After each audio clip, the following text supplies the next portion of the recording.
最近有位粉丝问了我一个很有趣的问题，我来把这段对话分享给大家。可能也有一部分人受这个问题困扰已久。他是一位已经成熟了的职业画家了，出于困惑和我来交流。他说看了好多视频，还有书以及朋友画的画，里面都提到了一个名词，叫做理解，还有的说是深刻理解。我就想，理解这个词每个人都有每个人的定义。我上网查了一下关于理解这个词的定义，他那种解释太宽泛了，没什么意义。所以我想请教老师关于绘画方面这个理解，想听听老师的意见。其实这个问题背后是有一个比较深的背景信息的。如果一个职业画家经常在网上看各种评论，那么理解这个词语其实是频繁的出现的。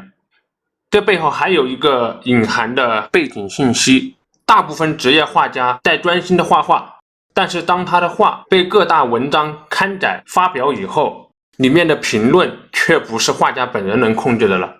那无数个读者都会对他的作品进行各种各样的解读，尤其是遇到了含糊不清的地带的时候，经常会使用理解这个词语。总之，这个问题让我想起了很多关于这个理解的记忆。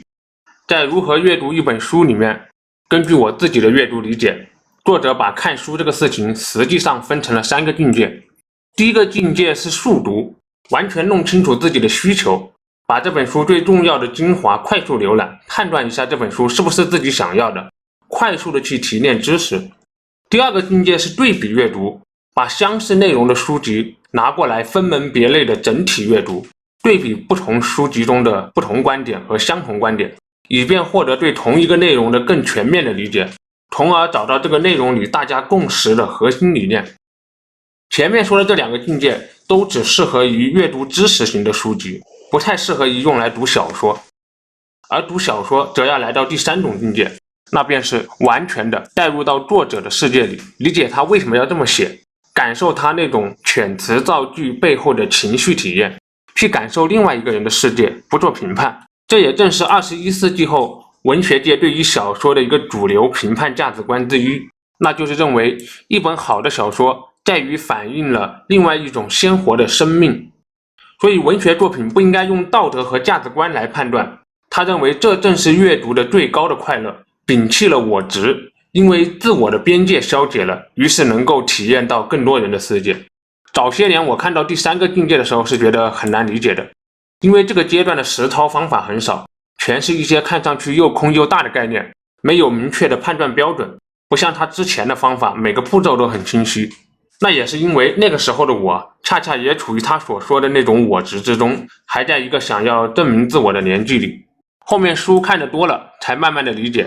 其实在人与人的交流过程中充满了权力的斗争，因为每个人在这个世界上最核心的一个诉求就是证明自己的存在，尤其是从小缺少认可、缺乏真正自信的人。在很多网络视频和文章里，大部分的弹幕和留言基本上都是在找自己的存在感，对于自己认可的欢欣鼓舞，对于自己不认可的疯狂反驳。很多时候看到的都是自己，反复想要证明的是我喜欢的是对的，你看我讨厌的也有这么多人讨厌。很多人说我理解了，我懂了，或多或少是在秀一种隐含的优越感，那是在说我知道而你不配知道。尤其是当他说深刻理解的时候，只要我们仔细觉察，就能发现生活中的言语充满了这样的权力争夺。因此萨特才说他人即地狱。站在这样的逻辑上，他发现了人和人之间是无法相互理解彼此的，所有的人都要在找自己的存在感，这几乎是所有人内生的原动力。如果一个人总觉得自己在和别人的相处过程中自己很舒服，那大概率说明一点，周围的人对他迁就的太多了。所以站在罗杰斯人本主义心理学的角度来看，我们这个社会绝大部分人是不成熟的，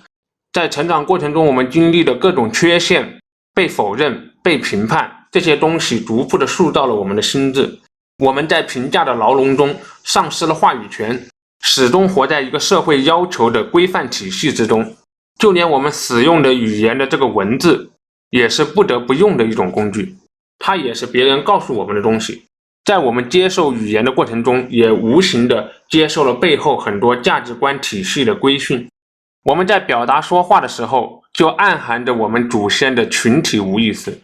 所以人与人之间的理解充满了隔阂。表面上是我在和你说话，实际上我们都是文字的代理人。但有那么一瞬间，我们是获得过解脱感的。在我们遇上自己喜欢的人的时候，尤其是那种心动的一见钟情的那一刻的时候，两个人的眼神互相碰撞的那一瞬间，没有任何的言语，没有任何的权力斗争。那一瞬间的双方并没有想要理解彼此或者证明自己的存在，那一瞬间某种程度上是空白的，但它又是无比丰富的。